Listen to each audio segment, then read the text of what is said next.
और ये भी आपने ध्यान रखना है कि मैदे की वजह से दूध आपका गाढ़ा ना हो जाए ज़्यादा। अगर दूध ज़्यादा गाढ़ा हो गया तो आप फिर इसमें जितना मर्ज़ी चीज़ें डाली जाएं तो ये फिर नहीं फटेगा। थोड़ी थोड़ी देर बाद हम इसमें ये शामिल करते रहेंगे और चम्मच भी चलाते जाएंगे।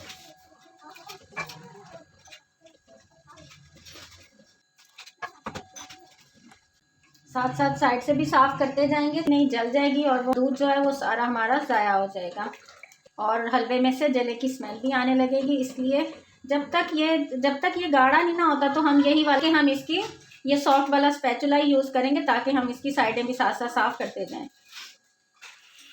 ये देखें जी व्यूअर्स, दूध पकना शुरू हो गया और आप ये देख सकते हैं दूध फट चुका है, दूध अलग और फुटकरी अलग हो चुकी है।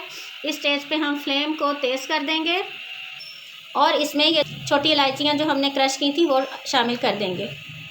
मीडियम टू हाई फ्लेम पे इसको पकाते रहेंगे, इसके आसपास ही रहेंगे और इसको हम थोड़ी थोड़ी देर बाद चलाते रहेंगे। इसको अब हमने पानी ड्राई करना है, पानी ड्राई होने तक हमने इसको पकाना है। ये देखें जी व्यूअर्स, आप ये देख सकते हैं तकरीबन आधा घंटा हो गया है इस हलवे को पकते हुए, काफ़ी हद तक ड्राई हो चुका है। और आप इसका दाना नोट करें, दाना भी अब इसका थोड़ा जान में आ गया, पहले बहुत ही सॉफ्ट और छोटा छोटा बारीक दाना था। अब ये देखें दाना भी इसका थोड़ा सा जो है ना सही सेट होने लगा। ये देखें हलवा थोड़ा सा अपनी शक्ल में आने लगा है, क्योंकि बिल्कुल इसके सर पे खड़ा होना पड़ता है। अभी ये मैंने जब वीडियो स्टार्ट की है तो ये देखें नीचे ऐसे इकट्ठा हुआ था, थोड़ी देर मैं उधर हुई हूँ बर्तन धोने के लिए तो ये ऐसे होने लग गया था। आपने बिल्कुल इसको ना रोकना नहीं, थोड़ी थोड़ी देर बाद इसको आपने ना चलाते रहना। 5 मिनट से ज़्यादा आपने इसको रेस्ट नहीं देना, वरना ये लग जाएगा और आपकी सारी मेहनत ज़ाया होगी। इस स्टेज पे अब हम इसमें 2 चीज़ें ऐड करेंगे। एक चीज़ तो है ये ऑरेंज फूड कलर जो कि हम बिरयानी में ऐड करते हैं, क्योंकि आप देख रहे हैं कि ये वाइट कलर का है, हमें इसका कलर लाना है सोन हलवे का, जैसे ब्राउन कलर होता है ना, इसको वो कलर देने के लिए। और 2 टेबलस्पून के करीब हम इसमें कोको पाउडर ऐड करेंगे। अभी मैं 1.5 टेबलस्पून ऐड करके देखती हूँ, हो सकता है इसी से इसका कलर प्रॉपर आ जाए। मिक्स करेंगे अच्छे से, इसी से मिक्स करके देखते हैं, इसी से मिक्सिंग अच्छी होती है।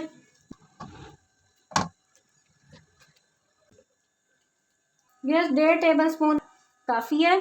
आप देख लीजिएगा आपका कोको पाउडर किस क्वालिटी का है, तो इसका प्रॉपर कलर आने तक आपने उतना ही इसमें डालना है। बाज़ों का ज़्यादा डार्क होता है तो वो कम डलता है, मेरे पास ज़्यादा डार्क है तो बस 1.5 टेबलस्पून डाला है इसमें। तो हमारा इसमें ये 1 कप जो चीनी रखी हुई थी ये ऐड कर देंगे।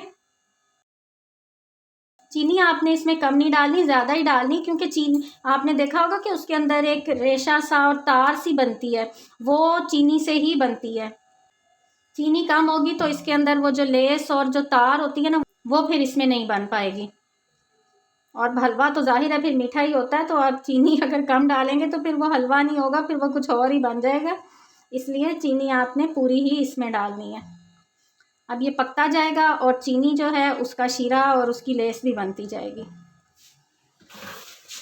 जैसे देखें काफ़ी हद तक दूध ड्राई हो चुका है और इसका भुनाई का टाइम आ गया है, आप देख सकते हैं।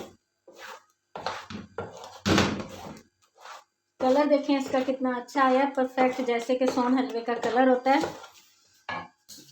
इस स्टेज पे अब हम इसमें घी ऐड करेंगे। घी हमें ज़्यादा नहीं ऐड करना पड़ेगा, क्योंकि दूध हमने मलाइयों वाला इस्तेमाल किया था, उनका भी घी निकल आया काफ़ी। तो ये तकरीबन आधा कप ही इसमें जाएगा घी का। मैं थोड़ा थोड़ा करके ऐड करती जाती हूँ।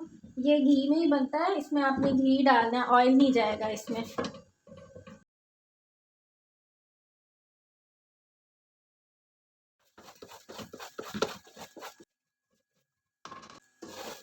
बस एंड पे इसके मेहनत है ज़रा, इसको भुनाई करते हुए ज़रा टाइम लगता है और काफ़ी बाजू भी थकाने पड़ते हैं।